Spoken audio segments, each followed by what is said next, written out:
Good morning from the Pacific Northwest. It's the competitive advantage, or possibly competitive advantage, because we don't know if it has a "the" in the name yet. I'm Colin, and this is Noah. I'm And there. every time I Hi. write the name, it's different. Hi, Noah. Hi. How are you? I'm great. I actually like the mornings. Do you like the mornings? No, but I'm forced to because I've been both a Marine and a parent of three. So me and the mornings are in a long-term relationship, whether I like it or not. Is it an abusive relationship? Are you getting what I you mean, need out of the relationship? there's a mutual benefit. I get what I need for sure. That's great. I'm actually, you've traveled with me for tournaments enough to know that I'm just Colin. I'm not a morning person or an evening person. I'm Colin from the time that I wake up till the time I go to sleep. But I'm really productive in the mornings. I'm much more productive in the mornings. I wake up at like 6:30. I start working, and then by the time the kids descend upon me and there's drama everywhere, I've already gotten a lot done. Is basically the design, which I know you appreciate. I have to do that So, too. right. I also really So enjoy I'm gonna. breakfast food. I think breakfast food is one of the best foods for me. I like things covered in sausage and gravy. I enjoy this a lot. Yeah, So right. there's some return for waking up. I like that we've designed this large selection of breakfast food, and like 90% of it doesn't work for anyone who has any sort of sensitive stomach. But yet, that's all the breakfast food is heavy and rich. And, anyways, some of you are probably wondering what the heck is going on right now because we're starting a show without me advertising it. This is the soft launch of Best in Tabletop 2.0. There's going to be a lot of information over the next few days about that, but effectively, I've reconfigured a bunch of the time in my life to make content, something I'm really excited about. We're not going to be, the network is not going to be specifically competitively focused anymore. There's going to be RP, there's going to be role-playing content, there's going to be hobby content, it's going to be a lot of different stuff. So that's what we're doing, but this is very much the soft launch. This is, Noah and I have so much to talk about that we can't go another week, or our show will be 4 hours long. So here we are, and we're going to start off really easy. Oh, and later I'll tell you about the other shows, but it feels silly to tell you about them now. So before we jump into what the competitive advantage is, let's learn about each other. Should we introduce each other or should we introduce ourselves? Noah, what do you think? I think introducing each other is nice. Yeah, I think we could do that. All right. I'll go first. To my right, to your guys' left, this is confusing. But on the next to me on the screen is my good friend Noah Badome.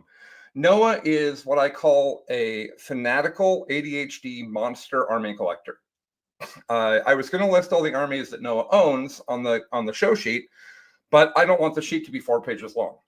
So Noah is collecting, and I'll let him talk about this, but Noah is collecting every 40K army hobbied. What percentage done are you, Noah? I think like at a standard I'm happy with, I'm at like 14.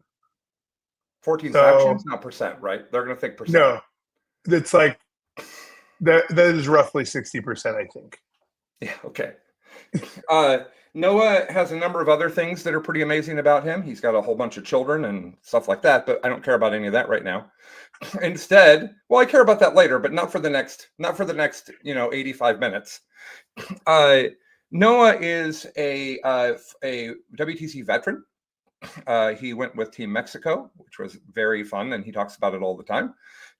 He is also a part owner of Aegis Games. And for those that didn't hear the story when this happened, there's a fantastic story about a intolerant game store in Bellingham, Washington that got rebranded by some of the best people in the world, and Noah's one of those people. So the reason that I wanted to do this show with Noah is that Noah's views of 40K are expansive and detailed, but also they tend to sometimes disagree with mine. And so when we talk about 40K, which we did for 11 hours of car ride this weekend, it gets deep. It gets deep quickly, and there's a lot to say. So I'm really excited to have Noah with me, and I will let him introduce me. Well, I don't know if I'm going to do as good a job as you, but I have all the notes, so we're No one going to expects wing you this to. one. Thanks, Colin. All right. So I met Colin a long time ago as a new person at an event. And I played Colin, and I knew very little about Colin, and I got the brakes beat off of me. But he was pleasant and wonderful, and I think that's a good I'm microcosm of playing Colin. Tau.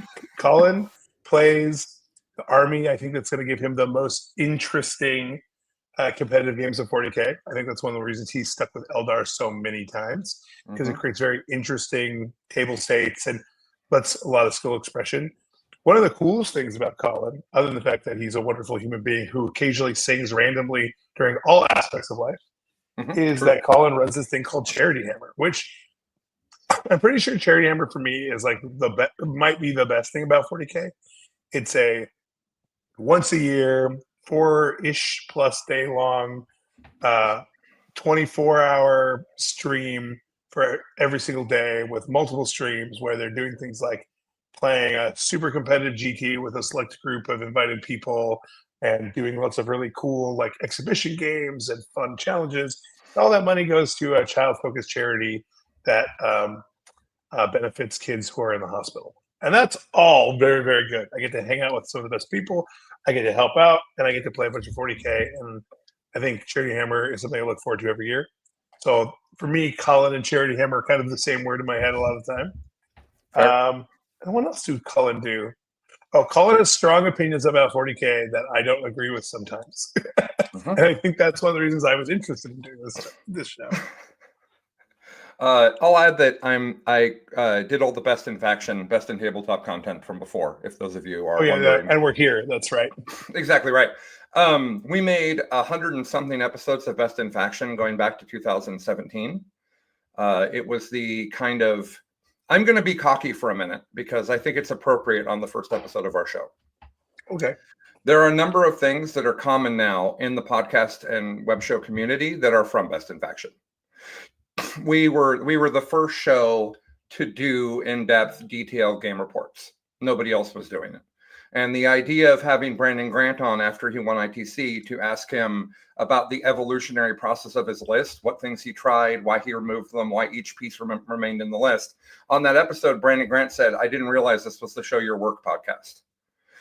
The idea was, we're not just interested in the result, we want to know how you got there. And that part of Best in Faction is missing for me, from me doing it. There's lots of people doing in-depth game analysis now. I'm not saying, and we didn't invent that, just we were the first podcast that was doing it. At least the first domestic podcast. There might have been a European one I don't know about. Anywho, so excited to be back. And then this is the final flex I'll do for Noah and I before we go in. I've won over 20 two-day tournaments since 2017. I'm very good at a tournament up to about 80 people. And above that, I basically comet out into a burning wreck. But that's how I am. And Noah, you just won a pretty big tournament with Green Tide, didn't you? Like a month ago? The one I won a month ago was like a 44-person GT. So it was more like a local GT. I've won, I think the biggest event I've ever won was 120 people. More than I've ever done. I think the winning thing is like, it's definitely important because obviously like you can't win a game of 40K without at least having some, unless you're playing Doc, maybe. No, joking. We'll talk about that later. Without having at least a competent knowledge of the game and that kind of stuff. But I think for me, the biggest like flex for like playing 40K is not that things that I've won, because I don't think of it that way. I think of it more like I'm proud of myself when I play 40K if I played to all of my outs for the entire game and was active and could solve the puzzle, even if it didn't result in me winning the game. But if I could solve the puzzle throughout the process, that's the thing that gives me a huge amount of dopamine. And I feel like I do a pretty good job of that. I definitely get my butt kicked by some of the most wonderful, best players in the world, but I can like give them a game that they don't disregard completely, and I feel that's a good flex. That is a good flex. I think that it's interesting that you can focus on so many goals at a tournament, right? I have the concept of victory ice cream that I've talked about a lot, where when a tournament, ice cream is my favorite food, but ice cream doesn't like me. I like ice cream though. It's a one-sided relationship, like Noah and mornings. But the idea of victory ice cream is that only one person can win a tournament. If you go to 120 person, one person. If you go to a 700 person tournament, one person. So the chances that you're going to be that person is very little. And I learned a long time ago that if my only expectation is win or sadness, then I'm going to be sad a lot. because I can't win every event. So I came up with this idea that at the end of an event, there's always something we're celebrating. At the last tournament, the victory ice cream was because we put on an eights team with very little prep, had a great time and worked together wonderfully, and I thoroughly enjoyed all 4 of my games. Victory, right? So Noah has hobby goals that count as victory, sportsmanship goals that count as victory. Noah wants to win all the things. Not really. Noah just wants to be involved in all the things. So that's what this is about. We're going to do kind of an in-depth a show about 40K each week. We're not going to have a thing where like, oh, we're covering all the games that happened that week. We're not going to read codexes to you. This is going to be an episodic show where we take competitive topics and dive into them. So today we're going to talk about 8 teams event, the good and the bad of that, what we learned versus the 5. I had only done 5s. I think you had done 1-8 before, Noah. Is that right? Oh, well, WTC. Other than that, though? I've done 1 digital 8, actually 2 digital 8s, if you count some scrims or whatever, WTC for sure, and then Challengers Cup or Champions Cup or whatever it was called. So and then I had done 3 5s, and I guess you don't count them, but I had done a bunch of 3s back in the day. I did a 5 once where the team pairings were from Nick Nanavati, and it was literally just a singles event for me. Colin, go to that table and beat that person. Okay. So not really a team event when you don't do any of the strategy or participate in it at all. It's kind of different, but anyways. Nick is also like arguably one of the best people in the world for pairings. Yeah, I feel like his brain has just assimilated all of that knowledge. Yeah, I know. And it's great because I bet he doesn't know the most about every faction and rule set right now compared to the other people at Art of War, and he's probably still amazing at it. Anywho, so that's what the show is going to be about. The best part about this show is we don't actually know what it's about, and we're going to be evolving at each episode as we go. So please make sure to give us feedback. Now, before we get to our main story, which is 8-person team events, you can't really call it 8s. It doesn't come out at all quickly, at all well. So what we're going to do, and I didn't say that I play all of the elf armies, Guard, Space Marines. Is that it? I have Tyranids, but I haven't played them in a long time. I have GSC, but I haven't played them in a long time. Pretty much elf and Space Marines, I think what normally I play anymore. But the tournament wins I have cover 11 factions, something insane like that. So I've played a lot of different stuff over the years. Tau, Necrons, all types of stuff. Okay, so in we go. We're going to start with our personal 40K activity update, which normally will be very different from what we're doing, but we did the same thing last weekend. So for this particular episode, I think, Noah, that we can acknowledge that what we are doing most recently was driving to Spokane for 6 hours, playing 40K all weekend, and driving back. Did you do anything else 40K significant in the past week? I'm going through the emotional turmoil of deciding what I'm going to play at Wet Coast, and I've been hobbying. Emotional turmoil. Okay, I dig that.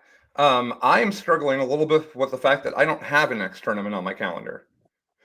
And that's uncomfortable, and I don't like it because I don't have anything to work towards.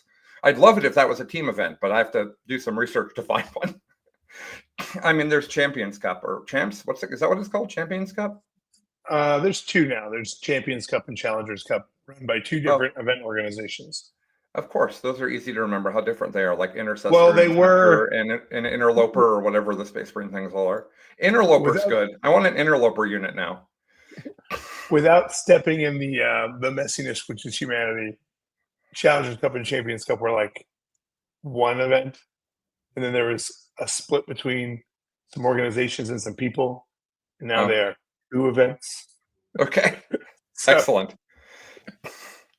All right, so we're going to go into our first segment of every week, which is called The Good, the Bad, and the Ugly. Is that a movie you like? It's a movie I love. My dad and I watched that movie a bunch when I was little. It's a movie that has been on in the room while my dad was not paying attention to what I was saying many a time. But other than that, I don't think I have a lot of opinion. That's Bridge Over the River Kwai for me, or perhaps The Longest Day. Old people know what's up. Okay, so good. The first thing I wrote down, Noah, is 8's events are more prolific. There's team tournaments all over the country. When I left competitive 40K 2 years ago, there were like one.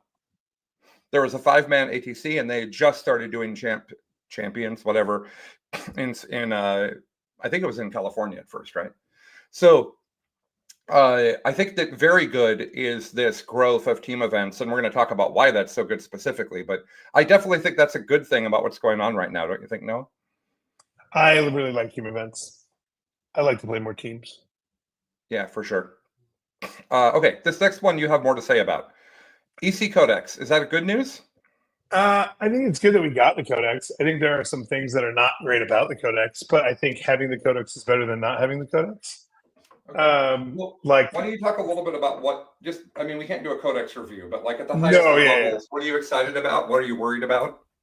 Okay, so the best thing about the Codex is like probably Lord Exultants and Noise Marines. They're great. The rules are really interesting and fluffy. The Codex, I think, is pretty well balanced in most ways. The worst things is that Fulgrim definitely has a place in some lists, but is mostly worse than all the other Demon Primarchs. And Flawless Blades are an incredibly flawed disappointment in terms of they're the most flawed blades. They wouldn't have to change much to make them awesome, but they're supposed to be like the Emperor's Children equivalent of 8-bound. And I don't think I've seen anybody trying to make competitive lists actually include them in the like final state. So it's kind of sad. Demon Prints are great though. Demon Princes are awesome. Okay. The Codex is cool, and I'm doing a bunch of hobby around an EC army that's Primaris Soul Drinkers, so that's also exciting. Yeah, love it. I don't have opinions on the EC Codex. I have never played a Chaos Army. I don't intend to start now. So fair. It is interesting, and I've talked about this a lot on past shows, so I'm not going to dive into it now. But they are really good at keeping a certain style of rule set to Chaos, and I hate it. Like this, what if I had to jump through 3 hoops to get the equivalent action of a Space Marine army is really rough, right? The Chaos armies tend to be overly complicated, and even EC that you were talking about in the car this weekend, it sounded like it's going to be complicated in that its tools have to be very specifically applied at specific times, or you're going to fall apart. Do you think that's fair? Yes. Yeah. That also sounds like Eldar, but I guess that's introspection that I can't do right now. It definitely requires more steps than Eldar does. Yes, that's fair. Step 1 of Eldar, go really fast. Step 2, they don't expect you. Step 3, murder them all. Like, not exactly how EC plays. Yeah, right. Tonight is the Adepticon GW preview. Did you know that? I didn't. I thought it was tomorrow. There's one today and one tomorrow. It said Wednesday and Thursday at 7 p.m. Pacific, I think, or probably 7 p.m. Central. I don't know. Anywho, I love those. I don't ever watch them live, but looking at all the models in the news afterwards is certainly a highlight for me. Even if it's not 40K models, their models are all so cool, and I kit bash so many that it's exciting to see models from any range, don't you think? Yeah, for sure. Yeah. Also, you own a game store, so new models is probably good from that point of view. I'm also like addicted to hobbies, so. Right.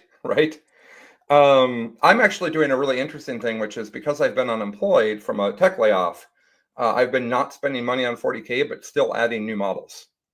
So what I've been doing is aggressive kit bashing, which has been really fun. Like I have all those GW pits. Let's make them into a thing so I don't have to buy it. Has been a thing I've been really enjoying. Anywho, we have one more piece of good news that stood out to us from the past week, and that's that Bridgehead got nerfed. Yay. I feel like Bridgehead is good for all the wrong reasons. Don't you think? I think most of the times when a 40K army is good because of fast gun and because of math, too much damage. It is okay. Real quick, very very short side tangent. Yeah, GSC, when GSC came out at the beginning of the edition, GSC was the host of Ascension, Ascension Day or whatever it was called. Was busted. It was very very good. Had a huge win rate. It got very little attention for being busted because Eldar was busted in an entirely different way. Eldar was busted in a way that Eldar would exist, and then you would cease to exist and not get to play the game.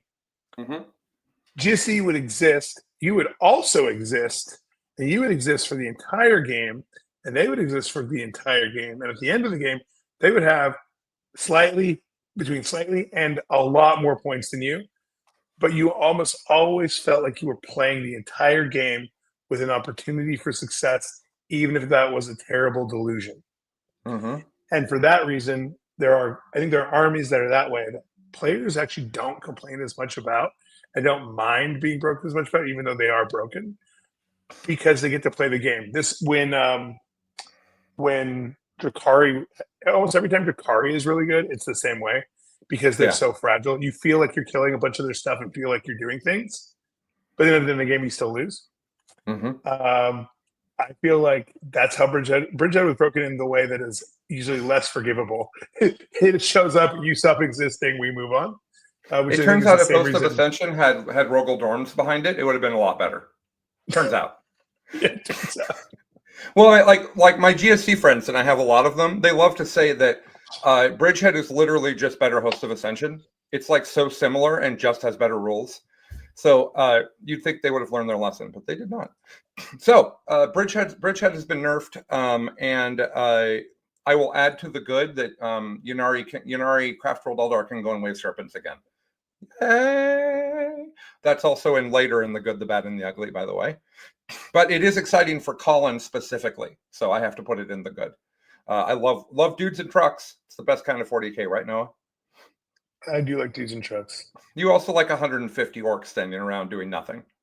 I guess I just like dudes. That sounds weird, but I guess they just like dudes. You like green dudes with pointy ears. It's less weird that way, I think. Hey, I'm a pointy ears player, man. I don't know what you're talking about.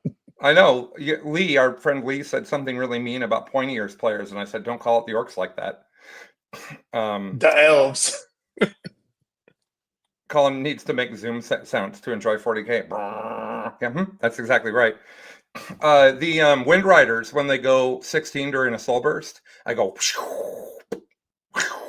as I measure each of them very carefully because they don't go through walls, and that's obnoxious. When I move my 154 boys, measure this way, measure this way.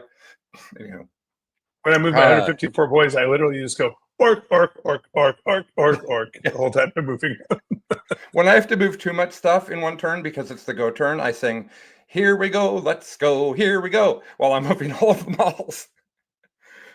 Okay, let's go to the bad. Ynarri with Wave Serpents.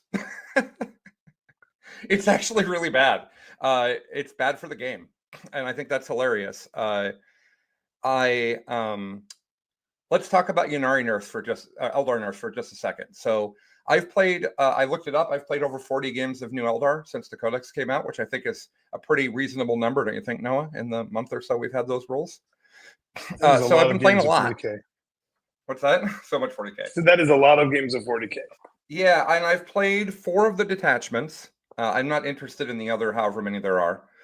I've played Wind Riders, Aspects, Ynarri, and Warhost. Warhost? No. The one that you have the extra transport stuff. Aspects host? Oh. The extra janky one where you move farther. The one that we all thought was the best one before we stopped playing it. I think it's Warhost, but Warhost might be the Grotmus one. So it's the new one is the one I'm talking about. I think it's called Warhost. Anyways, I played all those Eldar rules. And as I played them and I watched how so a lot of my practice partners are like the top players in the area and they're playing super S tier broken stuff. And as I played the different Eldar lists, what I saw was Eldar is quite good, but it is far from the best thing for most of the detachments. And the reason for that is a bunch of stuff that I'll talk about over the course of episodes. But effectively, they are just a little bit too fragile and they hit just a little bit not hard enough, in my opinion, for things like Aspect Host to actually be S tier. Just look at how Eldar performs outside of what I'm about to talk about, which is Ynarri. So there's all these detachments and they're all fun. But it's very obvious once you play it that Ynarri is the best one.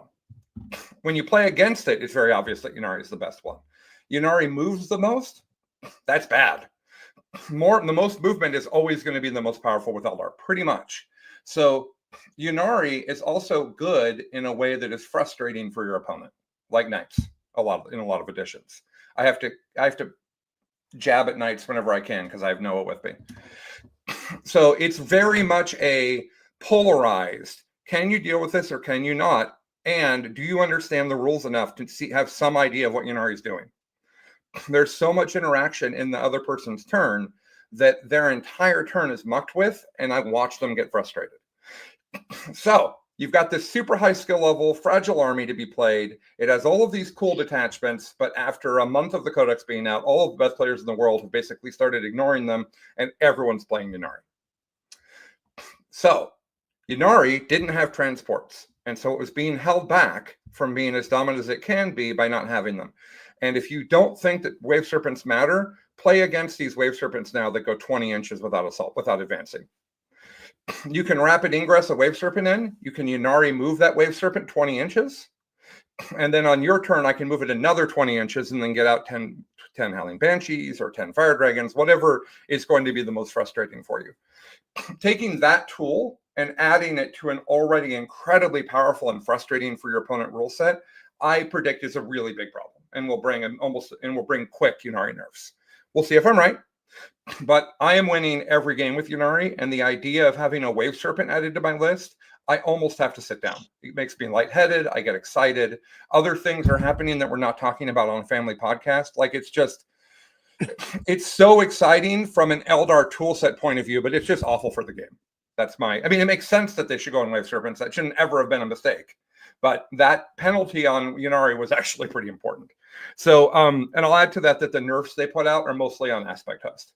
The nerfs they adjusted, and I don't actually think that Aspect Host is the cat's meow. So, opinions as a non-Ynarri player on that, Noah?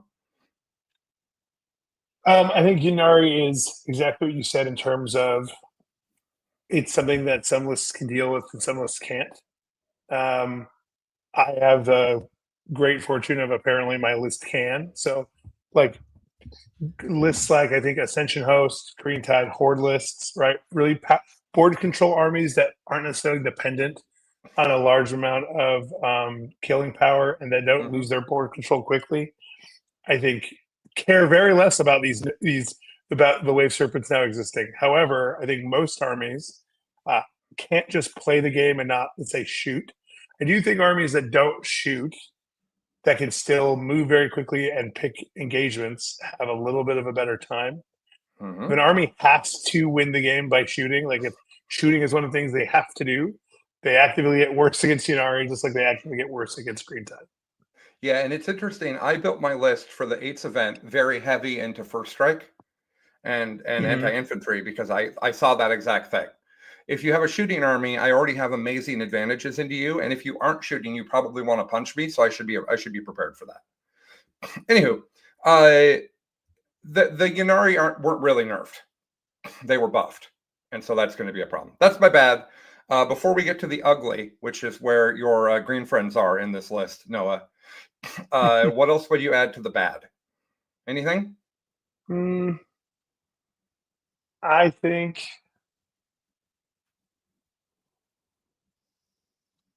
No, I don't.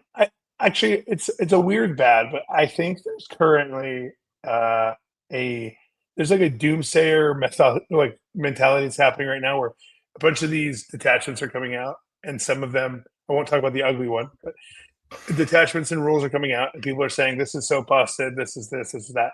When you look in terms of actual like percent win percentages, for the most part, even the thing that people are saying. Not the ugly one. We'll talk about that one next one. But all the other ones, other than the worst, even their like really high win percentages are not that high compared to what we saw at the beginning of the edition. Right. When I had to quit the game because my favorite faction was so unfun to play. Right. So I think right now there's some negative mentality sometimes that is not at all backed up by fact at all. That is creating a polarized view of the game that is incorrect. I do think there are some things that are unbalanced and terrible. There are some things that are super messed up. I don't think like factions that shouldn't get any of this heat. Like people are complaining about the Lions attachment and Custodes. I don't think that's going to be anything like release Eldar or the thing we're about to talk about. Yeah, I think it's going to be good, but it's or like the same thing happened when Star Shatter came out. Everyone was like, Star Shatter. That's Oh my exactly what I gosh. was going to say. That was going to be my example. This is so broken. This is the most broken thing ever. And then I beat it. And I was like, oh, that's not that bad. Star Shatter was good gun, go fast. And if you were playing honest toe to toe 40K, you got tabled. If you were playing not that, which I think is what most people are trying to avoid playing, is stand in front of you and shoot you and stand on objectives. I think it was not nearly as good. Yeah, I agree. I don't think it deserved actually how hard it got nerfed in the face, but no. And I think that I think everything you said is true. There are some big bads in the the meta, but nothing's as big bad as the stuff we've seen before. And I also think that Ynarri is hard to play. Just as an example, I think you play Green Tide. I think Green Tide is S tier, but just really hard to play. Like there's that stuff too. I would put Green Tide people on the planet play Green Tide. 99% play tactical. Like that's fair. I still say high, not S tier. High. Okay, fine. Then Noah is S tier, and the army is only A+. I have like 3 incredibly bad matchups, and one of them is just actively world leaders. Like if Anthony Vanilla plays world leaders against me, I'm just gonna go home and get a beer. All right, now we've got the ugly. I mentioned my ugly earlier, which is that I think the CWE Codex is maybe the coolest codex ever written. Obviously, I'm an Eldar player, but what I mean by that is there's incredible balance. The data sheets are pretty solid. The stratagems are pretty solid. Other than Ynarri, you don't necessarily feel like you're being wildly unfairly treated and touched badly. However, 3 units a turn getting back in Wave Serpents is sure a hell of a thing for some factions. Oh, by the way, Host of Ascension hates transports, as a heads up now. More Wave Serpents is actually better against Host of Ascension. You just say something you said. But people that have to drop like Bridgehead and shoot you don't like if they shoot you and then you have the 10 people standing there that were in the Wave Serpent before. Oh, I forgot that Host of Ascension actually cares about dealing damage. A lot, yes. So does Bridgehead. Okay, so that's my thing is I think it's ugly the way the Craft World Eldar Codex has ended up with how cool it is. Now, I want to be fair. I am not the best player in the world, and there's a lot of those people grinding on Eldar. And so we might see a thing that I have no idea is coming at us, and it might be the best thing ever. So full disclosure, it may not be Ynarri. Somebody may be like, oh, actually, it's the Wraith Host. Or actually, it's the Seer Council, which is hard to imagine being the best one. Okay. Go for it, Noah. What's the ugly? I think that by far the ugliest thing out of the week and the weekend is DACA, or more DACA. That detachment, and I'm going to be honest, I had some arguments with some people in the beginning. I looked at the detachment and I was like, these numbers aren't nearly as bad as I thought. Also, this army just has to stand there and shoot at people. This army is not as broken as we all think it is. And plenty of great players are going to be able to defeat it by outplay and still set. I was wrong. I'll just eat crow right now. I'm going to eat a very large pie of crow here. I think it is beatable. But the results from the weekend show that, like, especially if all the best players who at all have any concern playing orcs pivot to orcs and play this, even if it is beatable by specific lists and players and factions, it changes the game on how we have to play 40K. If more DACA is the best thing, so dramatically that it becomes something that, like, I'm not really interested in. Right? To give you just the very smallest of thing, I think this will illustrate it. 700 points of orcs in a turn, if obviously they could see it all, whatever, kills 3,100 points of Marines. If they can see them, but still. Yeah, that is 6 activations for 700 points will kill 3,100 points of Marine infantry. That's a thing. It's just a thing, right? So, when 100-point Ludas kill, originally I was like, that's not that bad. They only kill 7 Terminators. Without strat support, other than maybe ignore cover if you need it, 100 points of Ludas kill without a character kills 700 points, or kills, sorry, not 700 points, kills 7 Terminators. Yeah. Period. It's super bad. It was like, it was a bunch of it was a very large amount of the top 8s. It was multiple finals were DACA versus DACA. Some of the finals that weren't DACA weekend were won by DACA. Yeah, And I think the saddest part, this is the thing that highlights it the most, is that the finals that weren't DACA versus DACA. So there was DACA versus Halo Creed AdMech. Halo Creed AdMech is a very cool, interesting approach to playing AdMech. It's a crop misattachment that was not busted, that was fine, and it's really cool to see it doing well. It just no chance against more DACA. It's like so relatively uninteresting games in the finals because you have one army that's just I stand here and you die, and the other army's like I have to play 40k. It doesn't make for incredibly compelling evidence for playing this game. Yeah, I actually have a game with a member of Team Sweden later today, and he's playing DACA unnerfed into my Ynarri, and I'm like, well, I don't know WTC terrain as well as you. You're a better player than me, and your detachment's wildly broken. So can we make it into a coaching game? Like, I don't see what I'm offering you that's helpful, person from Team Sweden. I don't know what value I'm providing you by giving you elf models to shoot. But fair enough. Okay, that's the good, the bad, and the ugly. What? Said passing the time. Yeah, right. He said, don't worry, none of my games on TTS have gone longer than 90 minutes so far. I've actually never played a 90-minute game on TTS. That's not a thing I've ever done. So, okay. Now it's time for our main story. Our main story is 8-player team tournaments. Team tournaments are a thing that kind of rose to prevalence in maybe 2019, 2018. ATC had been doing 5-mans for a long time, but it was only after the Art of War guys and the Stat Check guys and the Best in Tabletop guys and Tabletop Titans and everybody went to these events and came back and said, this is the best way to play 40K. We said it loudly. We added team events to Charity Hammer. Like my friends and I who make content all were pushing it really hard. Lots of other people were as well. And there's some basic reasons for that. Team events provide several values. And no, I think you're probably going to see a value here that I didn't remember to put down. But the first one is you get to take your friends and you get to build a strategy together, which you never do in 40K. So you spend time with your 7 other friends talking about them playing into other lists, which of course nobody in 40K likes to sit around and talk about how their army plays into other lists, right? Nobody wants to talk about that. This is the most sarcasm ever.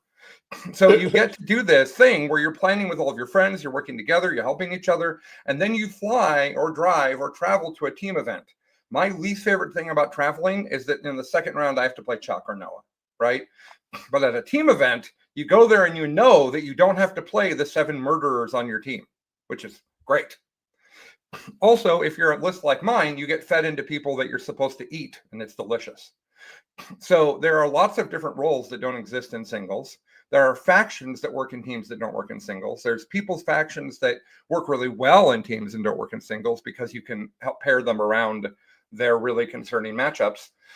So there's lots of good about these team events. I think it builds better camaraderie. I think it builds better community. I think it gives more interesting 40K because you can strategize around the bad matchups. Those are my goods. I have some criticisms of team events, but what do you see? What do you see as the other kind of cool things if I didn't give you a complete list? Yeah, I think for me, the goods are very much, I like the community aspect. I like spending time with the people that I'm on a team with. I like the strategy aspect. I really enjoy doing pairings and those kind of things. That was for them. You had already seen it. I really like the pairings. I really like the social aspect. I think one of the things I think is really good, especially as if you're maybe a person who's still learning 40K and you happen to be on a team, you can be effective and feel like you're contributing to the group, even if you're losing your games, which is, I think, a really nice part of that. And then it sounds weird, but I actually just like the fact that when you play your games in 8s, you're all standing kind of in the same area and can look over and like see another person who you enjoy spending time with. That's really nice to me. I agree with you. You mentioned something there that I want to dig into so people really know understand what you're saying. Because teams is a point delta versus how many points can I score, that means that your job might be to lose, but not that badly. Like there are situations where Noah says on a scale of 1 to 20 with a 10 being a tie, if I play that list, I get a 6 or a 7. And that might be great, because it might be that if that person plays 5 other people on my team, they're going to get a 0. And so that 6 or 7 might be our best possible outcome based on the nuance. So that was literally our round 3. What's that? It was our round 3 when I got paired into T-Sons. Well, that was because that was because the person doing pairings got confused and didn't understand what you had said. That's a whole nother thing. And also none of the rest of us wanted to play against that T-Sons list. There's also that. So lots of good. I think it's fair to criticize team events a little bit. This was pointed out to me when I was on my mountain yelling about team events for months at a time. I posted a thing online, and I think it was Reese actually that responded and said, I agree with you. Team events are great. The problem is that a bunch of the community isn't built into a structure to make team events successful. And I think that that's an excellent point. To do team events well, you really need to be part of, wait for it, checking notes, a team. So if you don't have a bunch of friends that play 40K, it's going to be a hard type of content for you to get into, type of tournament for you to get into. But join a team, go to a store, find people online. It's a thing, but it does require a little bit of putting yourself out there, which I know that a lot of people in 40K aren't comfortable with. So I think singles events are important for I can just go do a thing that's about me, and I don't have to worry about anybody else preparing, and I have to rely on anybody else for the tournament. I can just go do it myself, which is also a great way to meet people. So I think I'm never saying let's only do team events. I think singles events are important as well. And I think that's a very fair criticism, that it does take, to be competitive in an 8-player team event, it does take a fairly significant amount of prep and friends and prep friends and friends that prep. Okay. Noah has nothing to add on this topic, guys. He's just smiling at me. I do. You were doing your little riffing. I would say that I think that I agree. I've long been. It's one of the things I was thinking about while you're talking is I've long thought there's got to be some ways to get people exposed to teams who normally wouldn't play teams at all. One idea I had was you show up to essentially like maybe for the RTT week, for the RTT day before Cascade or for an actual event, you show up, and then instead of coming with a pre-prepared team, you have people who are signed up as captains, and they just draft from the total available player pool, create their teams, and then you play your team's event. Love it. That's cool. Right. And that would be a good way for someone who's never done teams and is never involved in teams to show up to a singles event and draft it onto a team. The only, things like that, like things I worry about is people getting along or whatever. But I do think there needs to be more energy. Yeah. There needs to be more energy put into getting people acclimated and connected into a team's environment. Yeah. I think another thing there is that teams is a very positive sportsmanship improvement. While I don't typically play bad games of 40K into anybody, I have never had a bad game at a team event. I've certainly had bad games at singles events. The difference is if 7 of your friends go to a tournament with you and you're being a jerk, they're probably not going to put up with it. Like, you literally have your friends policing your behavior. And I think that, and because everybody's tried more and prepped more and they're there working on a team, I just think that you get a much better game. Not that I get a bad game normally, but the games at teams are always very chill, very knowledgeable. The people we played against this last weekend all had pretty great lists. If you had said 90% of the event net listed, I would have said, okay, yeah, that makes sense, because people played very competent lists competently. And you don't, like, I had 4 interesting games of 40K, even if I won hard. In a normal GT, I have like 2 games that are interesting and 4 games that are a skill mismatch. That's just kind of the way that big events work out. Let's see. Did I put another bad thing down for teams? Build a list you're excited about. Those are all good things. Okay. So I'm going to explain what we did last weekend, Noah, and then we'll share some learnings and stuff. So there's now a thing. My understanding is that it's an ATC and Army Painter collab where there's a national 5-person or 8-person team event each year in the United States. What they're doing is they're making regional tournaments that are effectively golden ticket events for that big tournament. One of those regional events, the first one in this area, was in Spokane last weekend, and it was 8 teams of 8. This was prepped like 6 months earlier. I didn't know I wanted to do it 6 months earlier. And then a team dropped about how long ago was it? No, 6 weeks ago, I think. A team dropped, and Bob reached out to Alex McDougall and I and said, can you guys put a team together? And I thought, what a fun challenge. Within 24 hours, we had a team. And it was a great team of awesome people that worked together fantastically. Really, really great.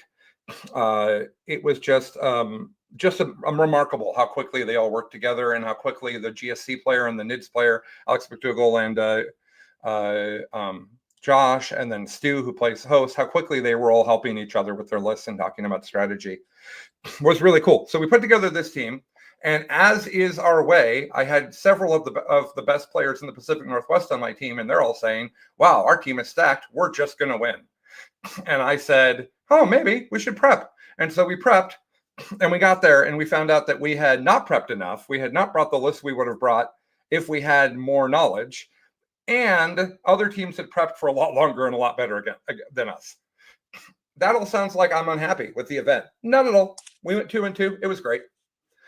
We lost one round because we weren't prepared enough, and we didn't pair right. And some people underperformed their estimates. And we had one round that we lost because I paired one person wrong, and two other people who are maybe the two best players on the team both underperformed by over 13 points because they got,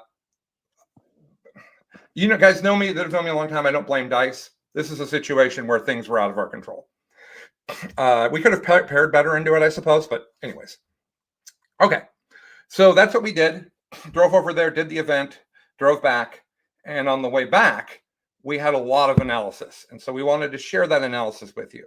What we learned at the event, what we think is different, what we think is interesting. And then we're going to share with you the exercise that Stu Angel, Alex White, Noah Bonhomme, and I did in the car ride back for 5 hours or whatever.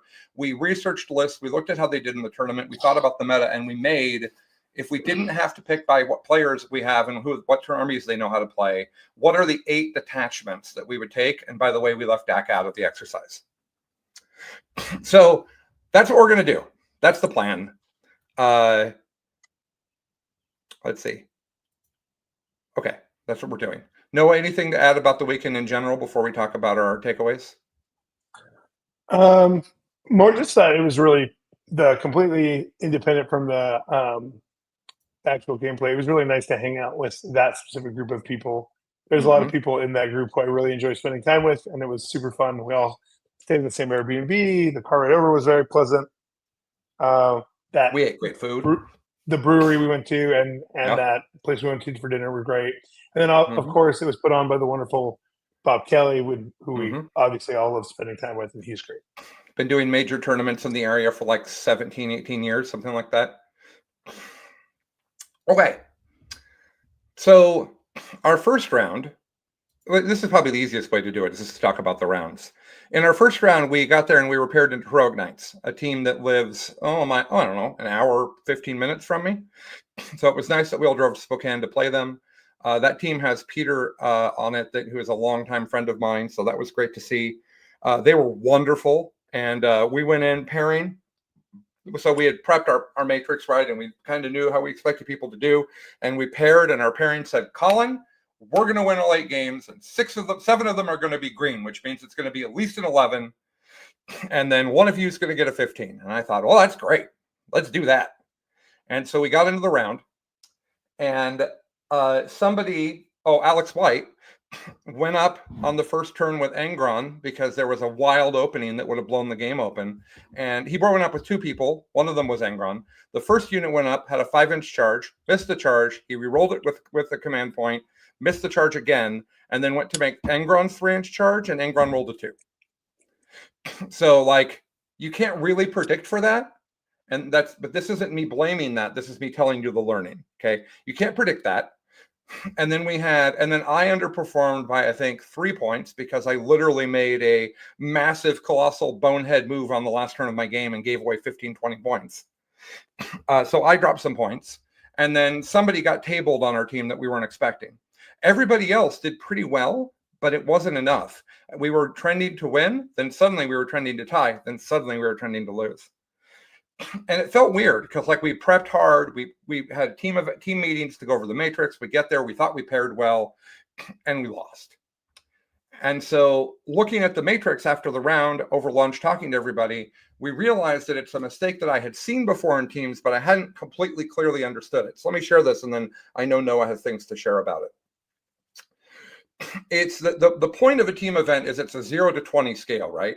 Getting 20 or getting 0 is really rare in a good matchup with equal equivalent players. The 20-0s happen when you get people into mismatches, either by skill or by list. Here's the problem. If everybody on the team says that they're going to win by 11, that means that you have a delta of winning of 8. Well, you have to get 10 points to win 11 points to win the round. So if we all get 8, we'll tie, even though we've all won our games by 1 point. Fine. Then if you think about everybody getting 11 and you think about delta of performance, right? Because you can't actually magically predict the number you're going to get at the end of the game. You might miss a 3-inch charge and a 5-inch rollable charge in your turn. Those are things that can happen, right?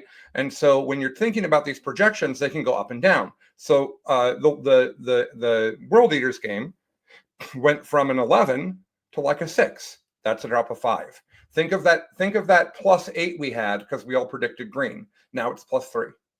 Now somebody gets tabled we weren't expecting. Now we're at negative 17.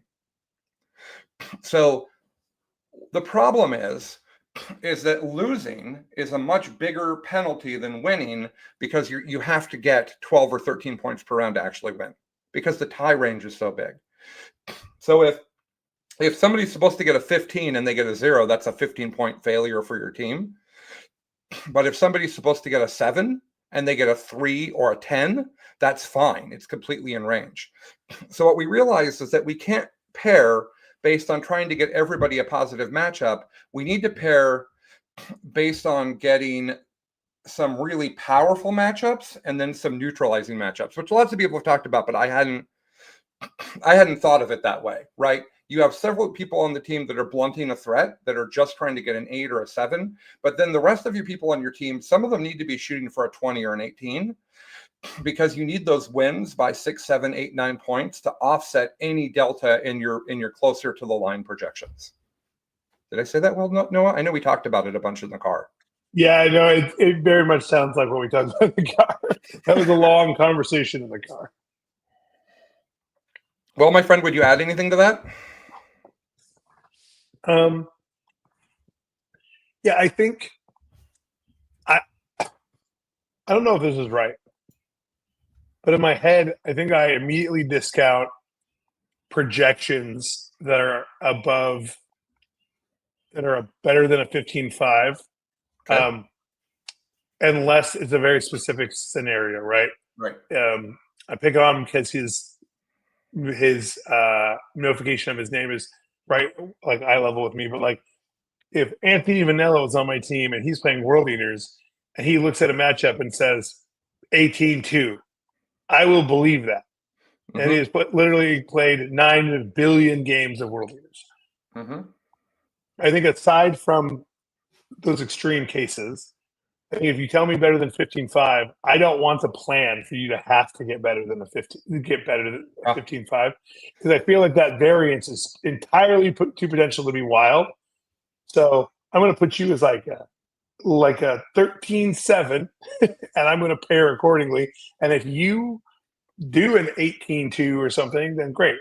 But I just feel like the higher you project. The point is, though, you need 13s and 14s and 15s in the matrix. You need people that are shooting for solid wins. That's the point. I know. I feel like a lot of players, especially less experienced, still good singles players, but less experienced team players, don't understand how like each point up is actually like I think more like harder, right? So like the higher we get up there, like the more unlikely that it's happening. People are like, oh yeah, I'm going to 20-0. No, you are not. You are probably not going to 20-0 anybody. Okay, 20-0 is really hard. I had, of my 4 games out this weekend, I had 1 20-0, and it was because of a poor pairing execution on our opposing team's side, where we were able to create a pincer that we wanted to create that allowed us to pair me into something to give somebody a selection of 2 terrible matchups. And then on top of that, I also had a situation occur that I could exploit. That's what happened. Was this the Tau game? Yeah. So what happened is the other team had a Tau anti-vehicle list with like a bunch of hammerheads and stuff, and we paired it, and they defended with it when we had 2 infantry hordes left. And so I walked up to the table, and the Tau player was standing right there, and he's this like big, happy, big smile guy. I love him. He's cool. His name's Josh. He's great. Oh yeah, cool as hell. And so we flip over the cards, and I said, "Okay, Mr. Tau anti-vehicleist, would you like to play orcs or Gene Stealer Cult?" And he's like, and he just starts laughing. He just starts laughing, and eventually he says, "I guess I play the orcs." Like, it was so great. But an important note there is Noah's job wasn't to get 20s. That was just a thing that happened because we paired well. Noah's green tide job was to play everybody close, much like Alex McDougall's job. But if Noah's job is to play everybody close, that means that Noah's going to swing 3 points. If my job is to go spike someone and I get a 12 rather than a 16, that's 4 points. So the neutralizing is super important, but you also need the people that are stretching themselves to hit high. And an example of that is that, so there's the idea of shields and strikers, shields and swords, strikers, whatever you want to talk about it. We'll talk about that another day. But the basic gist is I made a very anti-Eldar list. I had a Ynarri list that had all of the best tools for dealing with other elves. And twice in the event, we actually pincered another Ynarri player into me. And both times, the other team thought that it was an accident and something we didn't want. And both times, I wrecked the other Eldar player. Because that's what my list was designed to do. That sort of thing is why Teams is so cool. Because no one was expecting that I had a Ynarri eating Ynarri list that ate well, by the way. And that was what we wanted. In retrospect, we might have had too much anti-Eldar tech. Yeah, maybe. Because Green Tide was good against it. Chaos Knights was good against it. We had 4 armies. We had 4 armies. Half of our armies were, so we had Warpbane, Chaos Knights, Ynarri, Green Tide. Or not Warpbane, sorry. We had 3. Who was the 4th? CK. Warbane is the one I wish we had. CK, Orcs, and CK, Orcs, and Ynarri. So we had 3. Look at this. From Runes and Rhetoric, which is a fantastic name. Being 20-0'd can be super easy. I don't know what you mean. Just sit there and get tabled. That's the wrong side. That's the side you don't want. There's also a really important skill that you learn in Teams, which is when to stop. Like, I was in sales forever, and there's a great line in sales which is don't sell past the yes. And there's a point in team events where your army has pushed hard enough, and you should just back off and get points.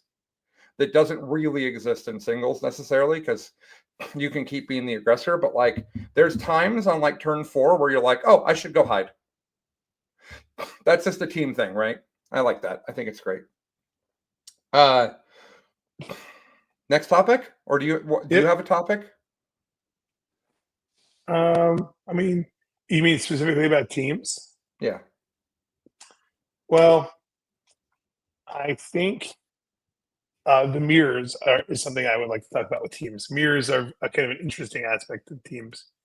Do it. I think so one thing that I think creates, because of the variance in different detachments, the detachment matters as much as the team selection, the army selection all the time. How, for a good example was with Grey Knights, we were really worried about Warpbane, but I literally I didn't care at all about Teleport Task Force, right? So these are the same army, 2 different detachments. One cares about one or the other.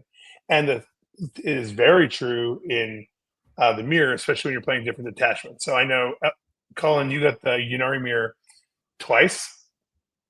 Yeah. Well, Ynarri and Craft World.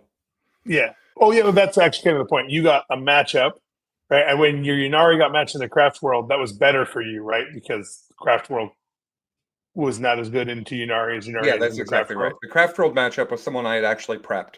Amusingly, the person keeping score for our team came by and halfway through my first turn at top of turn and said, "What are you getting?" And I pointed at a 16 on the sheet, and it was exactly what I ended up at. I felt like such a stud.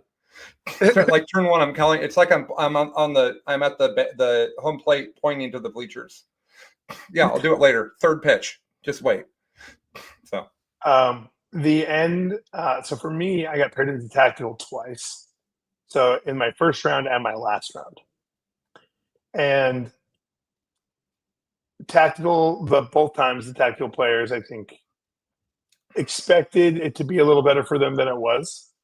Tactical is really, really good, and tactical wanted to eat a lot of different armies.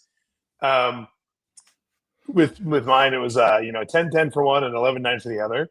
And like one of my jobs was to like eat the orc mirror that other people were concerned about. Mm-hmm. And I think just how much the mirror changes based on the detachment is really interesting. And I think a lot of people say, well, what armies would we take as our comp? I think like it's really more like what detachments do we take as our comp, because those detachments create very different sub armies that function entirely differently. And I think that extra nuance is really cool about teams. Yeah, Space Marines, I think, is the best example of that. Chaos, a lot of their rule sets are broken out by different books. I think more so than Space Marines. That might not be fair, but that's how it feels to me. Space Marine armies end up being this vast majority of different things. Oh, I made a fast close combat. Oh, this is kind of janky and hides a little bit from you. Oh, I'm going to run at your face and punch you. Oh, I have a million tanks. Like Eldar don't have that level of variety. There isn't a million tanks list that's good, right? So the Space Marines tend to provide this kind of generalized support where you can see that somebody has Space Marines on their list, but until you look at the list, you have no idea what you're preparing for. I think the CSM Codex is that way too, except the CSM Codex hasn't had a lot of success with most of its detachments. Everybody played Bile. We saw Bile in every round. But there's like a really cool tank detachment. There's like a demon engine detachment. There's that cool like everybody gets to infiltrate detachment, but just none of them have done very well. So we all just think of it that there's like pack-bound zealots and Bile. Right, 100%. By the way, I will mention that if the tactical versus Ynarri matchup in my notes is completely dependent on how many trucks tactical has. For those that are wondering about the tactical versus Eldar. Oh, that's why you didn't want our opponent who had 5. Yeah, that's too many. I played against 6 at the GT we went to. That was also too many. 3 or 4, sure. Now the Wave Serpent might change this entirely, right? Like Wave Serpents, like putting 10 fire dragons in the middle of a whole bunch of trucks that can't be overwatched is a real problem for orcs. Like, I'm going to drop these guys within range of 3 trucks. Let's see if I can kill all 3 of them. I might. So, it might be different, but that's why I was avoiding. That's one of the reasons Noah was taking tactical, is because I didn't want it. And I think Chaos Knights didn't want it. And I think Necrons didn't want it. I think there was a bunch of people that didn't want to deal with it. Tactical shoots super hard. Not as hard as Mordaka, obviously, but well, nothing shoots as hard as Mordaka. So that was really interesting. And then this particular event did a different way of doing missions than WTC does. So Noah, correct me if I'm wrong, but my understanding from talking to my friends is that WTC is there are 8 different tables, and they're designed to be obscene. That's not right. They're designed to be incredibly disparate. Like they don't care if one of them is unfair, right? Right. Like that doesn't matter. There are tables called the Tau tables because Tau will just table you on those tables, right? So that's how they do it. But then everyone in that round plays the same mission. So everybody plays the ritual, everybody plays take and hold, whatever. This event did it so that there were 8 tables to pick from, but they were 8 GW tables. And then for each table, they had 2 cards with 2 different mission set rules and maybe deployments. And the teams would go back and forth. So if I was choosing table, if my opponent was Noah, Noah's picking the mission between the 2 cards. Then next up, the person on their team is going to pick the table, and the person on my team is going to pick the mission. I thought this was really neat because it added an additional piece of strategy, and I thought it was fun. And then I came home and asked some of my WTC friends about it and what they thought. Their criticisms were loud. Their criticisms were enthusiastic, and their criticism, unfortunately, was reasonable. Here's their criticism: 8-player team pairing is complicated enough. When you add mission selection to table selection, you increase the matrix by a redonkulous amount. And you create situations where there's crazy amount of prep that now involves multi-missions on the same table in the same round. I think that's fair criticism. I enjoyed it, but that I think that's a fair thing to point out from the WTC friends I asked. What do you think? I think the fact that I liked it so much is actually a point on why it's bad. because there were multiple times where my opponent got the board selection, and in WTC that would be an incredibly impactful thing, especially against my list. They select a board that is very advantageous to them, and then one of the missions would be like something relatively benign that has nothing to do with battle line, and then the other mission, Purge the Foe versus Eldar. Yeah, or like Terraform Swift Action when I'm running 90 boys. Or there was another one that was like a really high scoring mission for everybody, and then there's another one where it's like I was going to lose that game against like the thousands. I was going to lose that game, except there was a low primary, so I was able to keep it lower and get more points out of it because I was able to select a lower primary scoring mission. Because you have to hold 2 rather than trying to hold the board. And I think, and some armies want to pick mission so much more than terrain. Yep. And when you have a choice between being able to be like, hey, this battle line one where I can do actions in combat for the whole game. I played on a battle line buffing mission, 3 rounds. You know how hot that was? It was all 3 of the ones I won, by the way. Yeah, I think that's a fair criticism as well. No, I hadn't thought of it. I thought of that. But from an Eldar player, I did do that a few times where I said, oh, well, we're definitely not playing Purge the Foe. Right? Like there are things like, oh, you want that table? Well, one of the missions is Purge the Foe and the other one is Tipping Point. So I'm going to go with Tipping Point. Or Linchpin. Tipping Point's the deployment and Linchpin's the mission. Is that right? Yeah, that's Linchpin is the mission, yeah. Okay, I get that wrong a lot. But the terrain part of it and the mission part of it pointed out that I, as a 40K player, don't spend enough time and appreciation on the terrain layouts. I also have played a few TTS practice games on WTS terrain and have seen how badly I get manhandled when I'm not expecting the fire lanes to look particular ways. So I think it's really interesting how much the terrain matters. We looked at the Heroic Knights matrix that they made, and they made a matrix that was not only for the other teams, they also made a table matrix and said, these are the tables. Our orc player wants these ones and not these ones. And that way the players knew when they went up, it's like, hey, we were presuming you were going to take table 3 or table 5. We want to leave table 7 for the Eldar player. And so you have like that additional strategy that I thought was neat. And it's a thing that I'm going to have to really focus on. I think too much about tabling my opponent in singles games. So when it comes to teams, and I need to really make sure I'm kind of squeezing every point out of the game, it's very important to watch my aggression. This is my big takeaway that I'm going to apply to singles. I should have prefaced it with that. One of the problems I have with Eldar is that I'll be going and you've lost. You think you've lost. I think you've lost. It's turn 3. Everyone's in agreement that you've lost, but we're still playing 40K. I will keep pushing the envelope and keep aggressing to try to make sure I put the game away. That's actually wrong with Eldar a lot of the time. If I get to turn 3 and I have a lot more of my army alive than you do, and I have more points than you, I should back the hell off and score points. My army is fast. My army is fragile. If I make a mistake, like I did in my Tyranid game, and I pull off and let you get in behind me, if I make a screening mistake, you can table like half my army in a turn. Like all I have to do is mess up lines and let you get behind me, and you could spin the game quickly. I played a game against Alex McDougall where he played a GSC list into me, and in general, those games have gone terrible for Alex. I'm anti-infantry heavy. I have lots of first strike. My army's fast. I run double Wind Rider units. They're incredible against him. It's a bad matchup for him. At the end of 3, I held his entire deployment zone. I had all the middle objectives, and I had his objective, and no one on my objective. It was fine for the mission.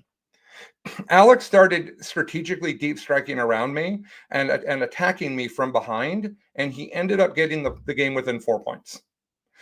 because he just managed to kill me so fast that with the tools he had left, he could outscore me. And I think that dealing with that wasn't completely clear to me until I watched my team's games. And I watched the score do this, right? If in my Tyranid game, where I think I got a 15, but I was supposed to get like a 17 or 18. In that game, if on turn 4, I look at the game state and think it through, I might get a 20, if I'm being honest. If I had just stopped and taken a step back and said, okay, I've won this game. What do I have to do now to maximize points? Because my opponent was doing the opposite thing. Colin's won this game. How am I going to maximize points? And he found 2 holes in what I was doing to get like 25 points on the final turn. So that was a really big takeaway for me. And I'm actually going to ask my next few practice partners to help me talk about that if it happens in that game. At what point do you think I should have pulled back and just worked on points? Stop sending things at your face. What do you think of that, Noah? That wasn't a thing we talked about. I think that is, for me, for like the armies that I've been playing, especially like Tide, that's actually like, I think how I always play Tide is that like, I don't necessarily think about point denial as much in singles, but I do think constantly about what do I have to do to make sure this stays, knowing that it is possible, especially in the later games, for my opponent for things to fall apart. Like, so with Tide, right, you have 20-man blobs. The 20-man blobs are more survivable at the beginning of the game because they have a 5-up invul, as opposed to at the end of the game, they probably have a 6-up invul because they lose the invul after they drop to 9 or less models. So I can regen and everything, but that's like front math I have to do ahead of time. This see the unit getting low. Okay, cool. I think that has set me up pretty well for thinking about how teams go, but has been really surprising how that is not something, especially alpha strikey armies usually think about, like Bridgehead, Mordaka, like, because those armies are more about like, I'm going to just like hurt you super hard early.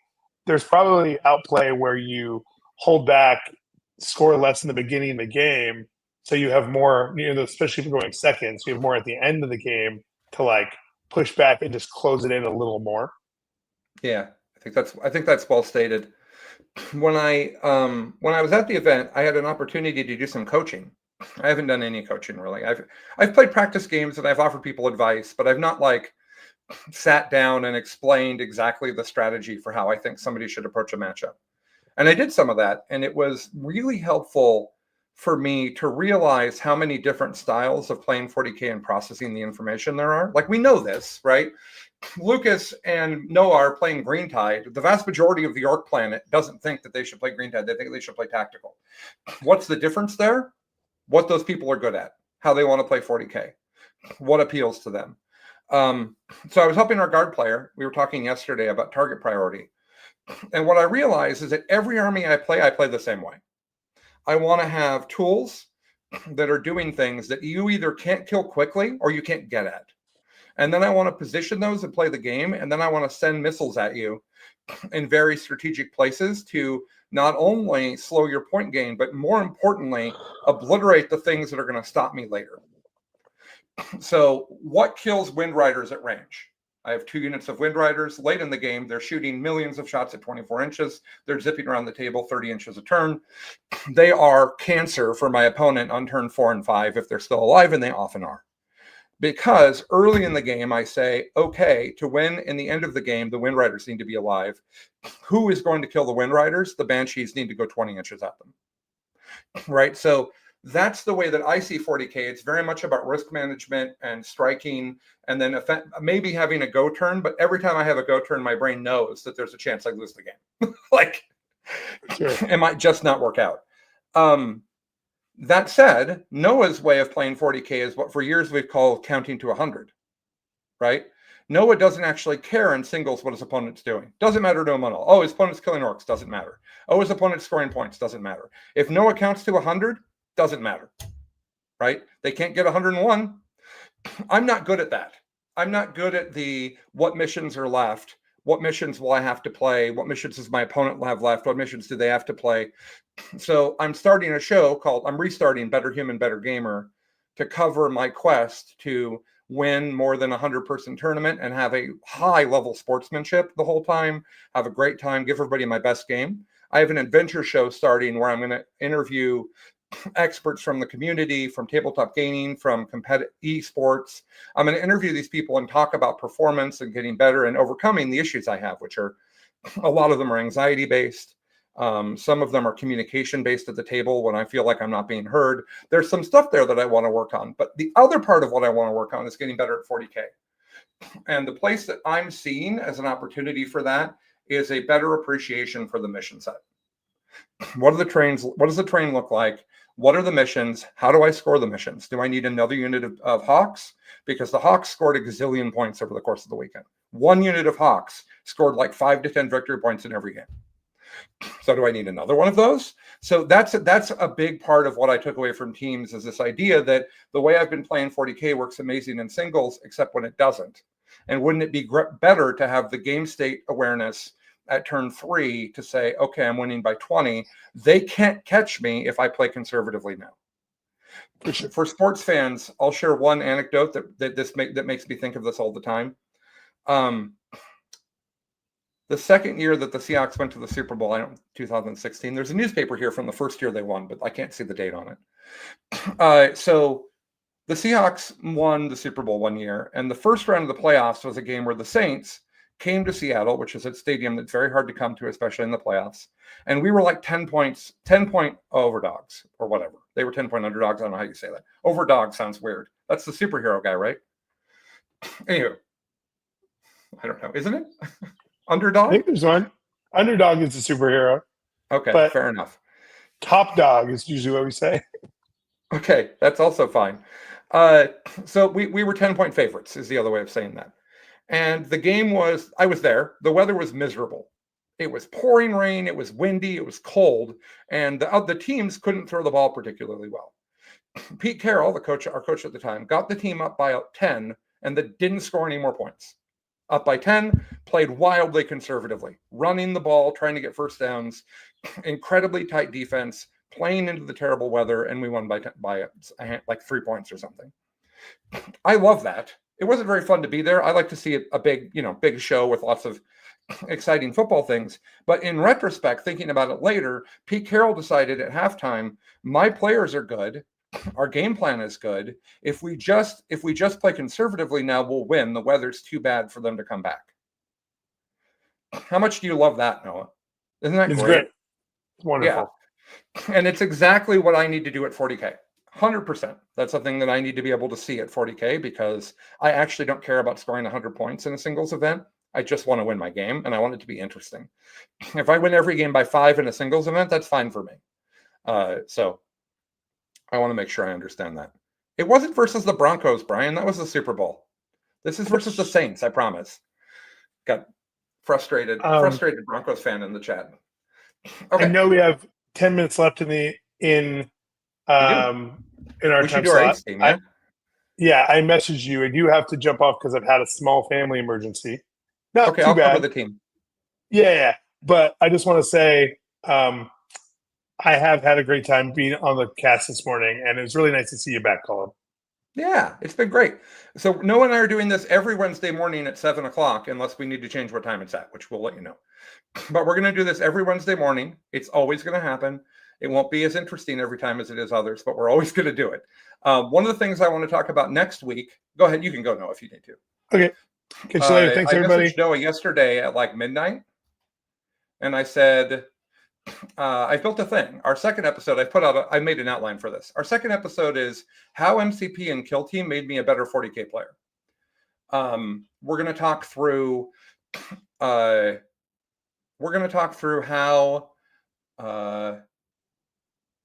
what are the takeaways from those games? Yesterday, I was helping a friend with 40K, and I realized that the alternative activation mechanic of Kill Team and MCP teaches you risk management and value weighing in 40K that's incredible. So I'm going to bring a little bit of a lesson on that, and we're going to go through it as a group, and it'll be really interesting because Noah doesn't play those games, at least extensively, and so it'll be really interesting to hear kind of how he connects with what I was saying. Okay, 10 minutes left. So we're in the car, and we say, okay, here's what we would have done on our team. And we actually figured out that with our 8 players, if 5 of them were to switch factions, all 5 of them, well, 4 of them would have been happier, and Noah would have been on a slightly worse list than Green Tide, but he would have been perfectly content.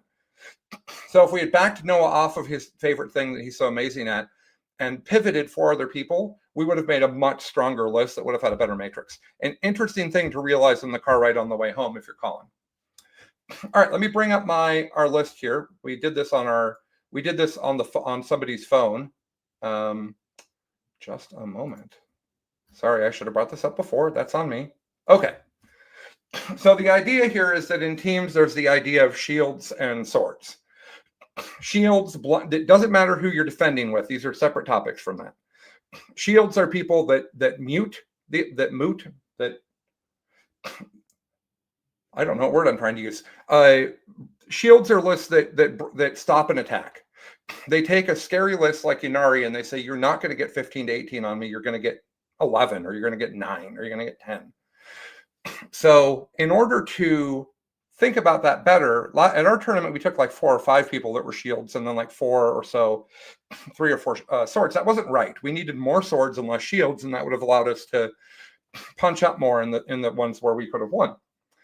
So first of all, I believe that Tide, with Daka gone, we believe that Tide is literally just the best orcs for teams. Tactical's cool. Everybody preps for tactical. Everybody knows the tactical's coming. Tide is impossible to be dealt with by like 80% of the game if it's played well. It has terrible matchups for all types of meta scariness. Space Marines don't want it. Eldar don't want it. It's just a lot. It's like if you can't efficiently kill 30 boys every turn for the first 3 turns, you aren't going to win. And if you think, oh, I can kill 30 boys, you probably can't. So don't think you can. That's the biggest mistake playing against that list. Then we picked Eldar, Ynarri, obvious choice. It's probably, in my mind, it's one of the top 3 most broken detachments in the game. I don't know where it ranks for that. But certainly you would take Eldar, and certainly you would take Ynarri, 100%. We looked at GSC, and we thought that we don't need NIDs. NIDs are great, but NIDs didn't do anything that we needed in the team. So we dropped NIDs, and then we were going to say Final Day. And Final Day is great and very strong, but Final Day is a shield all day long, is kind of how it feels. And so we wanted a GSC list that could also be a bit of a sword and also present a horde at people, because in the current meta, to us, it seems like people aren't preparing for hordes effectively. So we've got Orcs Tide, GSC Host, and Guard Hammer. Eldar Ynarri.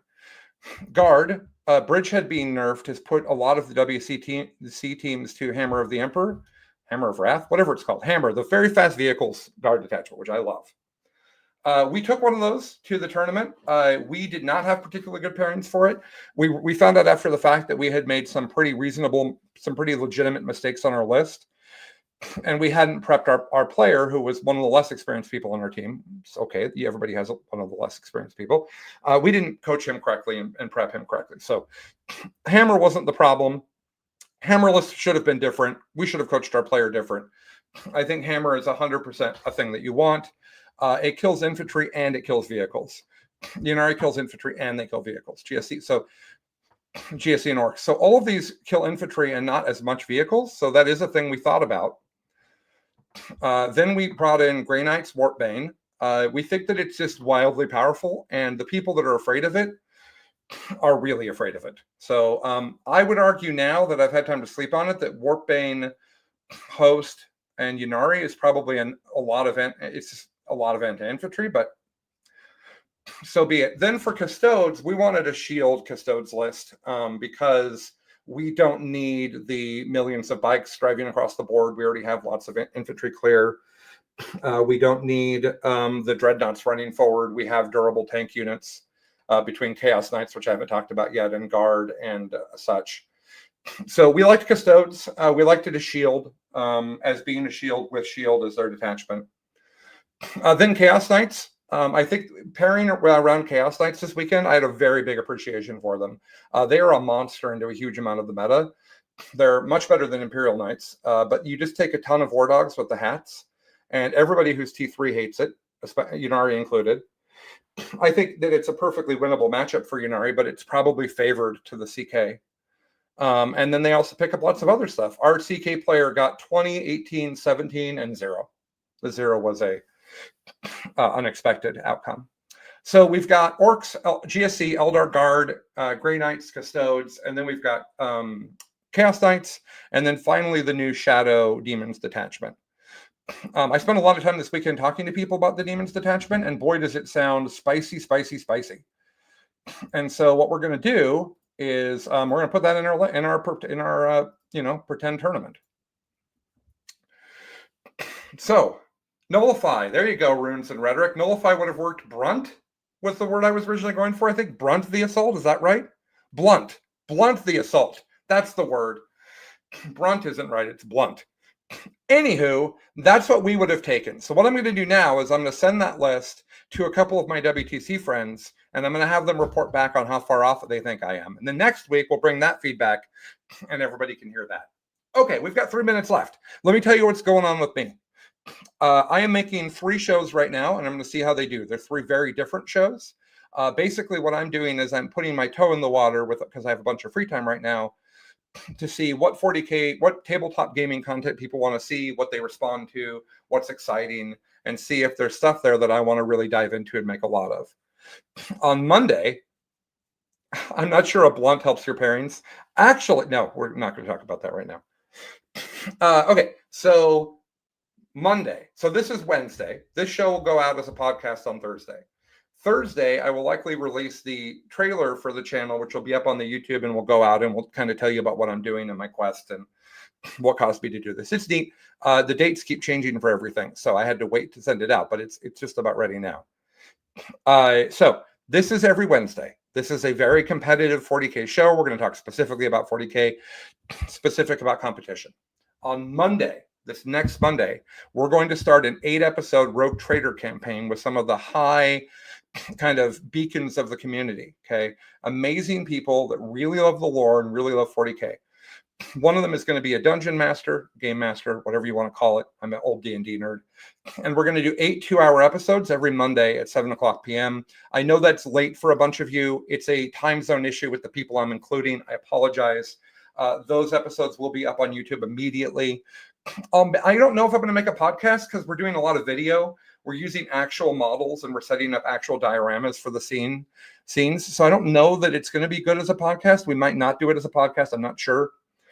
But I'm incredibly excited about that. It's going to have sound effects, role-playing. It's going to have combat. It's going to have dioramas with actual 40K models. Some of the models being used in the first episode are older than 25 years. So part of the fun is you're going to get to see some models from the before times, from the long ago times of 40K. So I'm very excited about that. I am producing that and doing sound effects and stuff. I'm also playing a Ogren named Dongo. Yes, I know. We'll talk about that later. Okay, and then the third thing, and also the kind of figurehead. Geez, I'm having a hard time with words suddenly. The real main thing that I'm doing is Better Human, Better Gamer, which I talked about earlier. I had an incident about a month and a half ago where I was accused of cheating at a tournament. Turns out I did cheat, but it was accidental. It was stupid, though. When I tell the story, you'll be like, how did you mess that up? And I don't honestly know. I only have guesses. But it was a really bad experience, and it involved some pretty toxic Discord messages. And I thought about it, and I thought, 40K is a bunch of drama. Maybe I don't need it. It's not like I don't need time to do more productive things. But I thought about it more and more, and I realized that the funk I've been in from this tech layoff is because I'm not doing the things that are Colin, right? Everybody needs structure. Everybody needs routine. I have wicked bad ADHD. ADHD wants every bit of structure and routine. So we're going to do a show every week for Better Human, Better Gamer. And the first episode is called Colin's a Known 40K Cheater. That's the name of the episode. I'm going to share a story about my journey through competition, not only in 40K, but other games as well. I've been kind of high-level competitor for a long time. And I'm going to share what I learned from that experience. And I'm going to talk through what I'm going to do as a player to make sure that I don't give someone that experience again, especially at the top table of a GT on a stream. Really good time to make rules mistakes. So we're going to do that. And on that first episode, I have 2 people so far signed up to talk about this topic with me. And they are from Grim After Dark, Danny McDevitt, and from Play on Tabletop, JT McDowell. If you know who they are, you know that I have assembled some of the biggest personalities in 40K to talk about this. They're going to have strong opinions, and also they care about me, so they won't be mean, which is a big part of the plan for me. Okay, guys, we don't have any sort of monetization, ads, Patreon, or anything. I'll tell you about all of that later. For now, all of our content's going to be free, regardless. But for now, check us out on YouTube, Best in Tabletop, podcast Best in Tabletop. I don't think the searches are working well because we've been dormant, but I'm sure that the algorithms will wake up soon enough. When is the Colin is a known sweetie episode? I don't know. My wife wouldn't even have that episode. So, like, I think I'm a big sweetie, but I don't know who would talk about that. Anywho, thank you, everybody. I could not be happier to be back. I'm ecstatic to do a show with Noah. I'm really excited about the RPG. I'm really excited about Better Human, Better Gamer. These are going to be different shows with different vibes, different production value. It's going to be neat, and I hope you guys will be along with me for the journey. I need this in my life, so I hope that you can enjoy it. Thanks, everybody. We'll see you on Monday, and then Noah and I will be back on Wednesday, and then I'll do the big premiere episode of Better Human, Better Gamer on Thursday. 7 p.m. in the evening, Monday, Thursday, 7 a.m. in the morning on Wednesday. We're only doing 7s at the moment. All right, everybody. Thank you so much. I'm Colin Sherman because someone has to be, and I hope you have a fantastic day. Bye.